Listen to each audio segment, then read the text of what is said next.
who've infringed the rules and have been involved all the way through these championships, but of course that can't happen anymore now with the new WADA rulings and the 4-year life bans.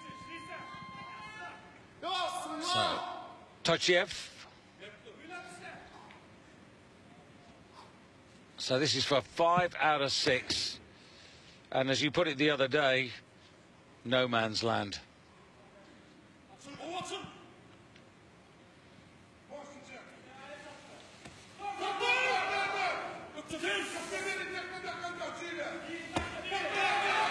Or was he going to get that? I thought there was movement in the elbows.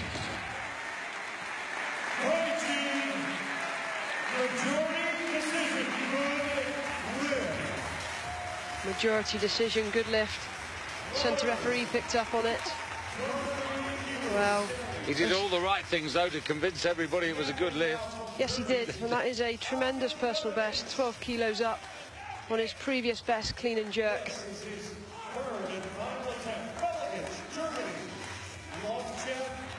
Yeah, 423, best overall total 415, so